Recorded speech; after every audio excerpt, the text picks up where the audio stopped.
اس سے زیادہ کوئی تبصرہ نہیں وہ کروں گا. میں نے جو کرنا ہے وہ میں نے اپنے ضمیر کے خاطر کرنا ہے, اپنے ملک کے خاطر کرنا ہے. جو ذمہ داری میرے کاندھوں پہ ہے اس کو سوچ کے کرنا ہے.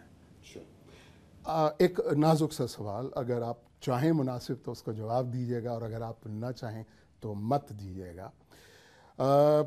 ایک قیاس آرائی بھی ہے اور ان دیے اشارے سگنلز بھی یہ آ رہے ہیں کہ پاکستان میں جیسے کینیڈی ڈائنیسٹی تھی, جیسے گاندھی ڈائنیسٹی تھی انڈیا کی یا کینیڈی امریکہ کی, اس طرح سے اب بھٹو ڈائنیسٹی جو ہے پاکستان میں پہلے سے بھی تھی, اب زیادہ اسٹیبلش ہونے جا رہی ہے. میں اس کو مختصراً کہتا ہوں, بلاول بھٹو پاکستان کے اندر as a political leader launch ہونے کے لیے جا رہے ہیں. کیا یہ قیاس آ رہی ہیں, یہ اطلاعیں درست ہیں جس کا صحرا آپ خود پہنانے جا رہے ہیں؟ پہلی بات تو بلاول بھٹو زرداری اس دن لانچ ہو گئے تھے جس دن بی بی صاحبہ کے تیسری وفات کے تیسرے دن ہم نے انہیں چیئرمین پاکستان پیپلز پارٹی بنایا تھا. اب وہ ایکٹیو رول کب پلے کرتے ہیں یہ ڈپینڈ کرتا ہے ان کی اپنی سوچ پہ اور جب وہ سمجھیں گے. اس وقت ان نے ابھی آکسفورڈ ایجوکیشن ختم کی ہے, ابھی تک ان کا لاسٹ آرٹیکل آپ نے شاید آج نہیں پڑھا, جو آپ نے نہیں پڑھا. اس میں وہ اپیل کی ہے کہ ابھی میں اسٹوڈنٹ ہوں اور مجھے اسٹوڈنٹ ہی سمجھا جائے. اچھا, تو اس سوال کو میں دوسرے انداز سے پوچھتا ہوں.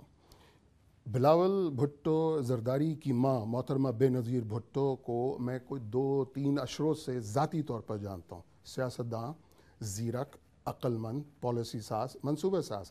آپ ان کے شریک سفر رہے, شریک حیات رہے. آپ بھی کچھ کم نہیں ہیں, آپ بھی سیر پہ سوا سیر کی طرح پڑھتے ہیں. کیا بلاول میں وہ صلاحیتیں ہیں جو ماں میں تھیں, یا وہ صلاحیتیں ہیں جو باپ میں؟ اس لیے کہ باپ بہت بڑا طوفان جو ہے چٹکیاں بجاتے ادھر سے ادھر کر دیتا ہے, بولتوں کو ہراتا ہے, خواہ وہ ججز کی موومنٹ ہو, خواہ وہ سیاستدانوں کی ہو. بلاول میں یہ نسخہ کیمیا, یہ عناصر ہیں؟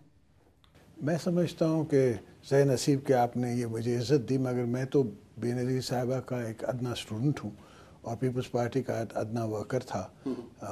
حالات نے مجھے اس ذمہ داری پہ پہنچا دیا کہ مجھے یہ ذمہ داری لینی پڑی, اور بلاول کو وقت بتائے گا کہ اس کی عقل یا اس کی سوچ اس تک ہے یا ہم سے زیادہ ہے. ویسے آپس کی بات ہے, ہمارے اور آپ کے بچے ہم سے زیادہ ہوشیار ہیں. اچھا, ہر آنے والی نسل جاتی نسل کے مقابلے میں زیادہ ہوشیار ہوتی ہے. جب آپ اتنا کھل کر ہی بول رہے ہیں محترم آصف زرداری صاحب, تو میں 1-2 سوال اور بھی موقع کی مناسبت سے پوچھنے کی کوشش کرتا ہوں. آپ کے آنے سے پہلے فوج کے انٹیلیجنس کے سربراہ نے آنے سے انکار کر دیا تھا احتجاجاً ڈیوڈ کیمرون کے بیان پر. 2 سوال ہیں یہاں پر. وہ فیصلہ ان کا اپنا تھا, فوج کا تھا, یہ جمہوری حکومت سے مشورے کے بعد کیا گیا تھا؟ اچھا, پہلی بات تو شفیع نبی جامی صاحب, آپ کو پتہ ہے کہ جب اس قسم کے لوگ آتے جاتے ہیں تو کسی کو پتہ بھی نہیں پڑتا. اچھا, پہلی بات تو اس خبر پہ میں کیا خبر آپ کو دوں جو کہ خبر ہی نہ خبر ہو. اچھا, تو اب وہ آئیں گے, اب مذاکرات وہ نہ خبر ہے تو اس کے اوپر خبر بنتی نہیں. اور دوسری بات یہ کہ جب بھی MI6 کا چیف آتا جاتا ہے تو کسی کو پتہ تو نہیں پڑتا, کچھ نہیں پتہ چلتا. تو یہاں مجھے اجازت دیجیے بڑی جرات کے ساتھ ایک سوال پوچھنے کی. پاکستانی فوج کا سربراہ, پاکستان کی فوج کی جتنی قیادت ہے وہ اب پہلے کے مقابلے میں مختلف ہے. جمہوریت کو چلنے دینے کے موڈ میں ہے, یا اس کے تیور کچھ دوسرے نظر آتے ہیں آپ کو کبھی کبھی؟ میں سمجھتا ہوں کہ جمہوریت خود ایک فل سرکل آ گئی ہے. مشرف صاحب کے جانے کے بعد پریزیڈنسی آپ کے پاس پہلی دفعہ جمہوری طور پہ آئی ہے, اور آتے ہی ہم نے سارے پاورز جو ہیں وہ پارلیمنٹ کو, جو کہ لوگ نہیں سمجھ رہے تھے کہ میں دوں گا, وہ پیپلز پارٹی کی قیادت کی ہدایت سے اور اپنی سوچ سے ہم نے پارلیمنٹ کو مضبوط کر دیا ہے. اس وقت پارلیمنٹ آل ان آل ہے, اور پارلیمنٹ جب مضبوط ہوگی, ظاہری بات ہے 2.5 سال پرانی جمہوریت ہے, 100 سال پرانی جمہوریت نہیں, مگر جتنا کام اس 2.5 سال میں اس پارلیمنٹ نے کیا ہے میں سمجھتا ہوں کہ پچھلی پارلیمنٹس نے نہیں کیا تھا. 2 سوال بالکل ڈائریکٹ, ایک آپ کے بارے میں اور ایک BBC کے بارے میں. آصف زرداری کے بارے میں, جو پاکستان کے صدر نے کہا جاتا ہے کہ ایک چپ 100 بولتوں کو یا ایک خاموش 100 بھونکتوں کو ہراتا ہے. آپ کے بارے میں تاثر یہ ہے کہ آپ خاموش رہتے ہیں, 100 سونار کی اور ایک لوہار کی آ کر کے چپ کرا دیتی ہے. یہ فن خاموشی کب سے کہاں سے سیکھا؟ اور یہ اچانک جو سیاست کے جوہر اور عناصر آپ میں نکلنے شروع ہوئے، یہ پہلے سے تھے، حالات نے سکھائے، یا مشیران کرام کا مشورہ ہے؟ یہ تو ہسٹری ڈیسائیڈ کی رہے گی جب کہ ہم ہسٹری میں اس لیے کہ میں آپ کو کراچی یونیورسٹی کے دنوں سے جانتا ہوں سر، مجھے اجازت دیجیے، میں اس لیے پوچھ رہا ہوں. میں وہی آپ سے عرض کر رہا ہوں کہ تب بھی شاید تھوڑا بہت رول ہوتا ہوگا سیاست میں ہمارا، اگر آپ نظر آتا تھا. تو بی بی صاحبہ کے ساتھ سیکھنے کا موقع ملا اور جیلوں میں سنورنے کا موقع ملا. تو اس نے سکھا دیا. تو خاموش حالات نے، زندگی نے اور یونیورسٹی آف لائف نے سکھا دیا. آصف زرداری کوئی کتاب لکھ رہا ہے اپنی یادداشتوں کے اوپر، اپنے سفر پہ کل سے اب تک کیا ہوا؟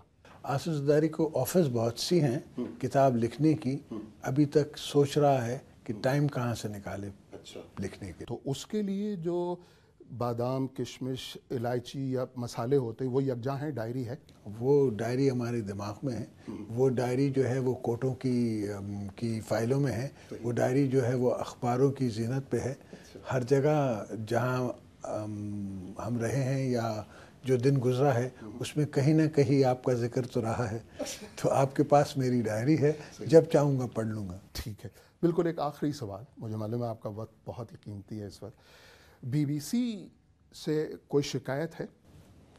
نہیں، شکایت تو کس سے کیا کرنی ہے، شکایت نہیں ہے. دوستوں سے شکوہ یہ ضرور ہے کہ تھوڑا سا سوچ کو اپنی اور بلند کریں. انسان چھوٹا بڑا نہیں ہوتا، چھوٹے سوچیں جو ہے چھوٹی بڑی ہوتی ہیں. مجھے فرحت اللہ بابر صاحب اشارہ کر رہا ہوں، خدا کا واسطہ آپ وائنڈ اپ کریں تو میں وہی کرنے کے لیے جا رہا ہوں. بی بی سی جیسا ادارہ جو کام کرتا ہے خبریں اور نشریاتی ادارے سے لے کر کے، اس وقت وہ حکومت پاکستان کی مدد کے لیے، عوام کی مدد کے لیے ہنگامی بنیاد پہ ایک پروگرام شروع کر رہا ہے جو لوگوں تک اطلاع پہنچانے کے لیے ہے کہ تمہارے لیے مدد کہاں پر ہے، کیسے حاصل کی جا سکتی ہے. اگر کوئی بیماری ہے تو اس کے لیے ڈاکٹرز بولنا ہے وہ کیسے دور کیا جا سکتا ہے. یہ ٹوٹلی نان پولیٹیکل ایک پروگرام ہے جو آئندہ پیر سے شروع ہوا چاہتا ہے، جس کے لیے خادم حسین خود جا رہا ہے پاکستان. خادم حسین سے مراد میں وہاں شروع کرانے کے لیے جا رہا ہوں. ایک ایسا پروگرام جو عوام تک صحیح اطلاع صحیح پہنچا سکے. آپ اس پروگرام کے لیے کچھ کہنا چاہیں گے جس کا مقصد نان پولیٹیکل صرف لوگوں اس پیغام کو میں پہلے تو خوش آمدید کہنا چاہوں گا، صفیہ کی جامی کو خوش آمدید کہنا چاہوں گا پاکستان میں، اپنے ملک میں. اور میں کہوں گا کہ اگر آپ کو کسی مدد کی ضرورت ہو تو مجھے ضرور یاد کیجیے گا، خادم آپ کی خدمت کرے گا.